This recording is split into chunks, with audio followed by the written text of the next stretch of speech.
Vamos lá, pessoal, do terceiro ano do ensino médio, para a semana 2, no volume 3 desse PET, né? Nessa semana ele vai estar tratando aí sobre as funções oxigenadas, especificamente aí sobre os aldeídos e as cetonas, né? Então vamos dar uma olhada aí o que são esses aldeídos e essas cetonas.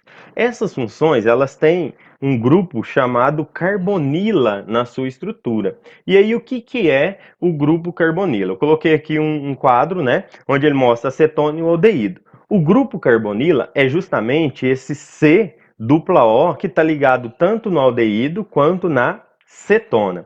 Qual é a diferença básica? Se você observar, o aldeído ele tem o C dupla O ligado em um carbono só, né? Então o que conta aí é essa C dupla O.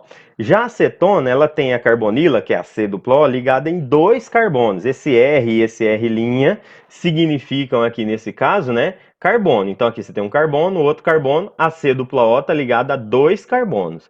No caso do aldeído, a carbonila está ligada a um carbono só e para o outro lado aqui tem um hidrogênio. Isso quer dizer o seguinte, marca bem essa informação. O aldeído ele sempre está na ponta da cadeia. Ele é uma função de ponta, seja na ponta direita ou na ponta esquerda da cadeia principal. Já a cetona, ela está no meio da cadeia, porque ela tem que ter dois carbonos do lado dela. Beleza, pessoal? É assim que a gente vai identificar aldeídos e cetonas, tá? Então, como é que funciona agora a nomenclatura dessas funções? Basicamente, a cetona vai seguir as mesmas regras da nomenclatura básica e só muda o sufixo, que é aquela última parte do nome. A gente viu semana passada o álcool, né? Era ol, aí no caso da cetona o sufixo é ona. No aldeído, é a mesma coisa também, só que o sufixo, a última parte do nome vai ser al. Então, só recapitulando, para cetona vai ser ona, o sufixo, e para o aldeído é al, né? De aldeído, logicamente, ok? Então, para a gente exemplificar, vamos fazer aqui um exercício rápido, onde a gente vai tentar dar um nome para esse composto. Se você observar aqui, você tem a carbonila, que é a C dupla O, e do lado da carbonila você tem dois carbonos. Isso quer dizer que essa função aqui é a função cetona. Se esse C dupla O tivesse nessa ponta ou nessa ponta, aí a gente teria a função aldeído, ok? Então a gente tem a função cetona. Como é que funciona a nomenclatura? Primeira coisa, você vai aí identificar a cadeia principal. Essa aqui é a cadeia principal, e a cadeia principal, nesse caso, tem 6 carbonos, ok? Aí agora a gente vai identificar tanto a função quanto as ramificações, se tiverem. Nesse caso, como eu disse, aqui a gente tem a função cetona, né? E a gente tem uma ramificaçãozinha aqui saindo, que é uma ramificação metil, porque met é um carbono só, e il é fim de ramificação. Então, seguindo a ordem de colocar o nome primeiro das ramificações, depois da cadeia principal, tipo de ligação e a função orgânica por último, o nome desse cara aqui vai ser 4-metil-hexan-3-ona. Agora, por que 4-metil? Porque no carbono 4 a gente tem um metil. Por que hexan? Porque a cadeia principal tem 6 carbonos, né? E o 3-ona, porque no carbono número 3 a gente tem uma cetona, e cetona, o sufixo é ona.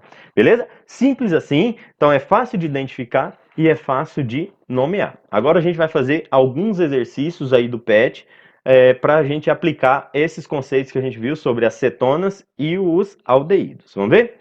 A primeira atividade que eu trouxe aqui do PET é o exercício número 2. Ele pede para a gente desenhar a fórmula estrutural para 2 aldeídos e 3 cetonas que apresentam a fórmula C6H12. Cuidado, hein? Se é C6H12O, então tem que ter 6 carbonos, 12 hidrogênio e um oxigênio, lógico, que a cetona e o aldeído são funções oxigenadas, tem oxigênio. Então vamos começar para os aldeídos.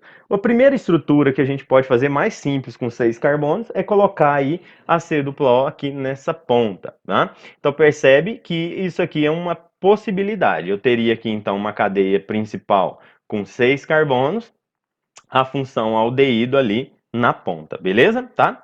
Uma outra possibilidade, você poderia pensar aqui, se você pensasse de maneira mais simples, pôr a C dupla O aqui. Mas aí se eu ponho a C dupla O aqui, eu vou numerar da direita para a esquerda, e aí o aldeído vai acabar ficando na posição número 1. Então seria a mesma substância, ele quer dois diferentes. Então a segunda opção seria a gente fazer isso aqui. O que que eu fiz? Eu peguei e coloquei na cadeia principal 5 carbonos, né? E aí eu deixei o aldeído lá no primeiro carbono e puxei uma ramificação. Essa ramificação poderia estar no carbono número 3, número 2, tanto faz, certo? Eu deixei aqui no carbono número 4, mas tanto faz, poderia ser. Eu poderia pôr a ramificação então no 3, no 2, e aí eu teria da mesma forma obedecendo aí um aldeído, que a fórmula é C6H12O, né? Ah, vamos colocar o nome, né? O nome desse cara aqui é hexanal, hex é porque tem 6 carbonos, an só ligação simples e al porque é um aldeído. E o nome desse outro aqui é o 4-metil. No carbono número 4 aqui a gente tem a ramificação metil, pente, que é 5 carbonos na principal, an, só ligação simples entre eles, e o al é porque aqui a gente tem o aldeído, beleza? Agora, para cetonas, a gente tem o seguinte: a primeira cetona que eu poderia fazer, a mais simples de todas, seria aquela lá, 6 carbonos na cadeia principal, a função cetona aqui no carbono 2. Mas por que não pôs a função cetona no carbono 1? Ou aqui no 6, se for o caso? Porque se eu coloco no 1 ou no 6, ele não é cetona, ele vira aldeído. Lembra, cetona tem que ter carbono dos dois lados dele aqui, ó. Tem que ter carbono para um lado, carbono para o outro, beleza? E aí a gente pode, por exemplo, pensar uma segunda possibilidade é eu colocar no terceiro carbono, a cadeia principal aí com 6 carbonos e a cetona no terceiro carbono.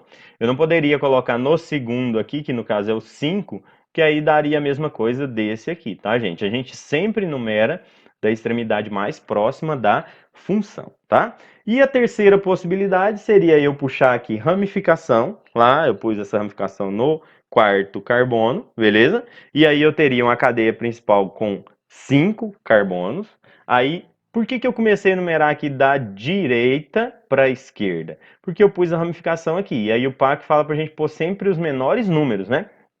Se eu numero para lá, a ramificação ficaria no 4. Aí então eu numerei da direita para a esquerda, para a ramificação ficar no 2. Esse é o jeito correto de fazer.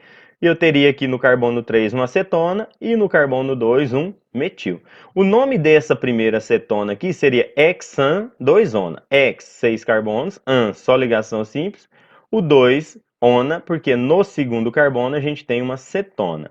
O nome do de baixo seria muito parecido com o de cima, seria hexan 3-ona, o 3 porque a cetona está no carbono 3. E o nome desse último aqui seria 2-metil, no carbono 2 eu tenho metil, pente, porque são 5 carbonos na cadeia principal, an, só ligação simples, e o 3-ona, porque no terceiro carbono eu tenho uma cetona, beleza? Então o exercício número 2, uma das possibilidades de resposta é essa. Lembrando que aqui para os aldeídos eu teria outras possibilidades, só mexer essa ramificação de lugar, ok? Agora vamos ver o outro exercício que eu separei, é o número 3. Ele pede para a gente fazer o contrário, né? A gente olhar o nome e desenhar a estrutura. A letra A é o 2-metil-propanal. Quando ele põe esse al aqui, é um aldeído. Então como é que a gente poderia aqui fazer a letra A? A resposta é essa aqui, ó. Eu teria uma cadeia principal com 3 carbonos, met, et, prop, certo? Aí eu teria no segundo carbono, eu teria uma ramificação metil e o C dupla O no primeiro para ser um aldeído, beleza? Na letra B, eu teria essa estrutura aqui, ó. Ele que é o 3,3 dimetil pente 2-ona. O pente seria uma cadeia principal com 5 carbonos, né? No carbono 2, eu teria que colocar uma cetona. E no carbono 3 e 3, eu teria que colocar duas ramificações metil. Essa é a estrutura da letra B. Na letra C, mais simples, butanal, but, quer dizer uma cadeia principal com 4 carbonos, né? E o al quer dizer que tem que ser um aldeído. Então põe uma C dupla O na ponta, ok? E a letra D é o 4-metil pente 3-enal. O pente quer dizer uma cadeia principal com 5 carbonos, perdão, né? O 4-metil quer dizer que no carbono 4 eu ponho metil. O al é de aldeído, né? E aí, observa comigo que tem um 3-en. Esse 3-en aqui significa que no carbono número 3 eu tenho que ter uma ligação dupla. Beleza, pessoal? Então, basicamente, o que a gente tem para essa semana sobre as funções aldeídos e cetonas é isso. Espero que vocês tenham entendido. Caso vocês ainda tenham alguma dúvida, deixe os seus comentários aí no link, na descrição do vídeo. Eu respondo para você. E se você for meu aluno, manda suas dúvidas no Conexão Escola, que eu estou prontinho para responder vocês, tá certo? Valeu, até a próxima. Tchau, tchau.